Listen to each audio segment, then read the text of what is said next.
Pessimists are not the most pleasant people to have around.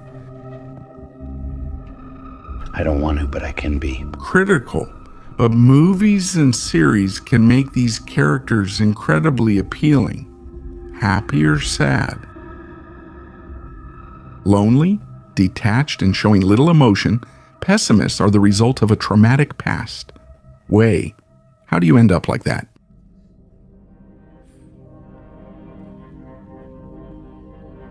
Experiences strong enough to make them see life from a critical and often disillusioned perspective on reality.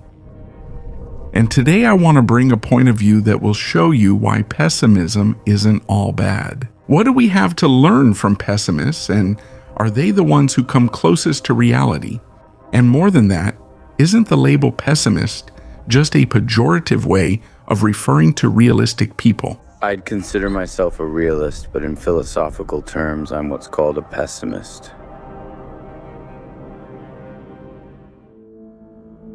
I started the video with this quote from Thomas Ligotti, because our culture is totally dominated by things that sell marketing, superficial optimism, and fallacies, whose commitments are not to bring us closer to the truth, but to reach a large audience and please them. The ontological fallacy of expecting a light at the end of the tunnel, that's what the preacher sells. Let's go.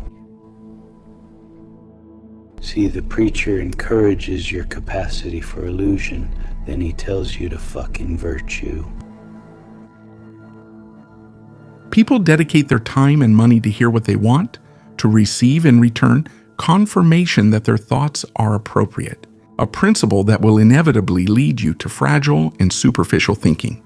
Since depth of thought comes from construction, from the act of challenging ideas, making the individual rethink their beliefs, a function that pessimism ends up fulfilling very well.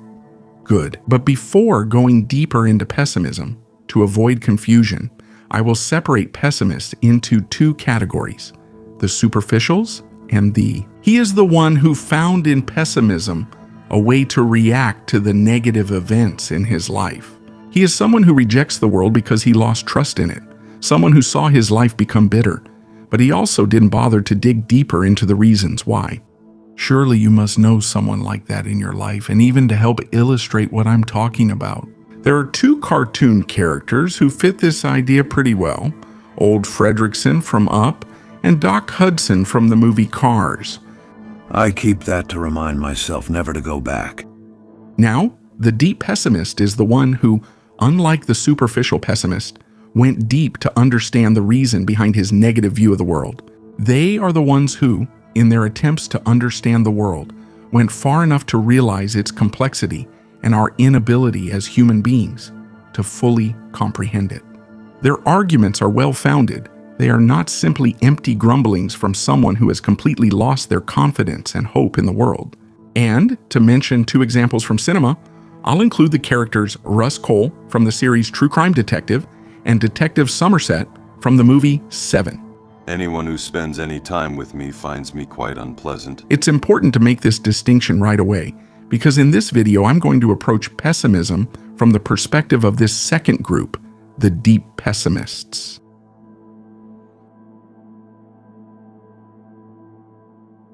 It's very curious when we read the great philosophers of history. Most of them don't offer much hope.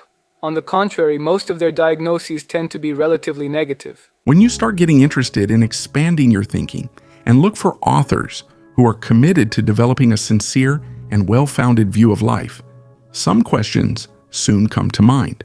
Beginning, why is it that those who, in theory, dedicated themselves the most to trying to interpret and understand this world usually present more negative conclusions? It's strange to think of an optimistic philosopher. Usually, knowledge makes a person critical. Does knowledge lead you to have a more pessimistic view of things? Or is it that the closer we get to reality, the more pessimistic we become? Could reality be terrible? Reality is simply reality. It's the terrible tone that it may have taken on for some people. I would blame it on people who, for years, dedicated themselves to creating fanciful constructs that, motivated by power or any other factor besides the truth, gained popularity and built a distant and illusory reality. And I see pessimism as a response to this illusion, as a frustration that arises when a person realizes that in some way they have been deceived. I also wish I could believe in the Easter body, the missile shield, and strippers with a heart of gold. But unfortunately, I am condemned to see the world as it really is, and love is a myth. Pessimism usually sets in when something happens in a person's life that makes them see the harsh truth, when illusions are unmasked. This leads to feeling betrayed and makes you realize how far we are from having any control or mastery over this mess that is the universe we live in. You're a kite dancing in a... And because of that, I've always been quite interested in the pessimistic perspective because I saw in it less denial of what is undesirable. Pessimism. What is pessimism proportion for? What is pessimism?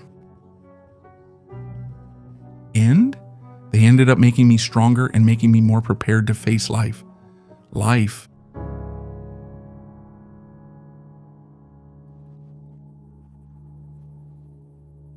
Children,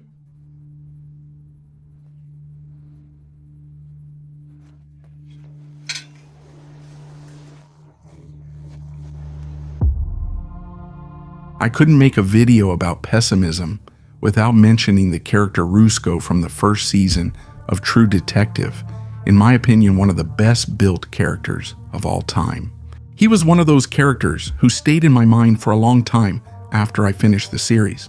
His pessimistic and often extremist views on life caught my attention because of how well they were supported. Person, do you ever wonder if you're a bad man? No, I don't wonder, Mari. The world needs bad men. We keep the other bad men from the door. He is one of those detectives who has met and deals daily with the worst in life, immersed in an environment that brings out the worst inclinations of human beings. He is an intriguing character, a deep, authentic pessimist. His disillusioned way of seeing the world is somewhat out of step with the cultural context of the people around him. That makes him a stranger. Baby, crush me. You don't want to pick up your smashed brain. But I'm not going to go too deep into the character because that's not the focus of the video, but I wanted to give a brief description of the path he led me to follow. This character sparked such a great curiosity in me that it made me look for the man behind his creation, the screenwriter Nick Pizzolatto. Nobody was going to let me make a television series that was just about two men riding around talking, so I put a murder in there. Pizzolatto was greatly inspired by a book by Thomas Ligotti, The Conspiracy Against the Human Race, to the point of even being accused of plagiarism by counter-reference. And I don't even need to say it, this is a very pleasant book to read. The author embraces nihilistic and even antinatalist ideas, but I found it an interesting read to other perspectives and to deepen my convictions. The book is only in English, but I'll share the link below if anyone's interested. Ligotti's book develops the idea of conspiring against the human race, which are ways that humans have always adopted to try to conspire. In other words, ways of using our consciousness so that we don't suffer as much, so that we can have a more pleasant existence. But what is this so-called human condition? The human condition is the foundation. Many pessimistic theories. It's something that's not so simple to express, words.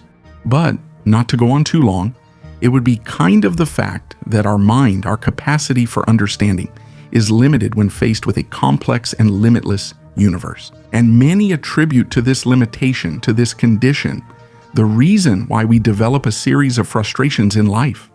Frustrations that, in order to be eased, needed to rely on the creation of a world made by man, people A. A world where man no longer feels limited by his consciousness. A world where man seems to have all the answers to the enigma. And the pessimists are precisely those who do not accept this man-made world so easily. They are the ones who prefer to see things in a more direct, biased way, understanding that behind everything man creates there is an interest being defended.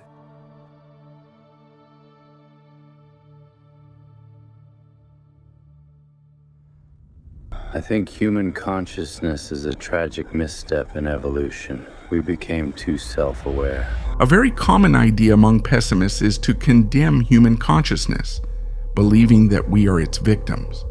They argue that human beings, unlike other animals, were cursed by their capacity for consciousness. Because for the other living beings on Earth, existence is uncomplicated. Life, for them, is just about three things: surviving, reproducing, and dying. Nothing more. But we, humans, know too much to be satisfied with just that. We are too conscious. This awareness makes us contemplate our future pains and our own death. And because of that, in the eyes of a pessimist, this excess of consciousness is not a blessing, but a curse. The writer Tomas Ligotti, for example, describes consciousness as the father of all horrors, or even as nature's greatest mistake. And, as an attempt to bring a solution to this burden we carry, he suggests that it would be morally and ethically right for us to stop reproducing, so that the human race would finally become extinct. I think the honorable thing for our species to do is deny our programming, stop reproducing, walk hand in hand into extinction. I no longer see things that way, but I like to bring up this example because even within Ligotti's dark philosophy, I can see a light. I see in his philosophy the message that recognizing and accepting the futility of human existence can lead you to liberation. Once individuals let go of the constant search for meaning, the need for acceptance, or the fear of being judged by others, they can find meaning in insignificance. And I believe this is reflected in any pessimistic thinker, because behind every horrible and disillusioned way they describe reality, there are positive things to be taken from it. So, if we take the two pessimistic characters I mentioned earlier in the video, their final scenes in the series or movie show this very well. Take, for example, Somerset's last line in 7. Ernest Hemingway once wrote, "The world is a fine place and worth fighting for." I agree with the second part. By not agreeing with the statement that the world is a good place, he makes his pessimistic view about it very clear. But when he says that it's worth fighting for, there's a certain light, a hope, a certain optimism, even within the pessimism. Something similar happens with Russ Cole in True Detective. When he looks at the starry sky, he expresses the thoughts he had during his lonely nights in the hospital. It's just one story, the oldest. Light versus dark. It appears to me that the dark has a lot more territory.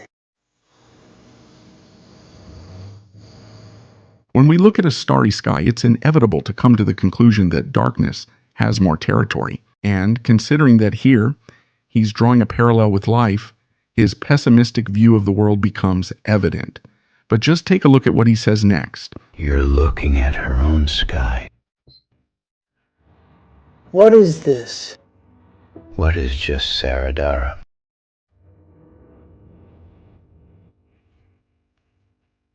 Just like Somerset in 7. Rust. He probably doesn't agree with the idea that the world is a beautiful place, but he finds the struggle of those who try to make it better to be worthy and powerful.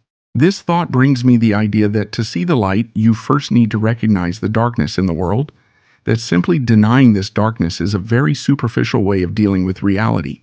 And I also understand that these two scenes might be the result of possible industry pressure for at least somewhat positive endings to please and attract an audience. But at the same time, I believe that when you go deep enough, you realize that reality is a tangle of light and darkness.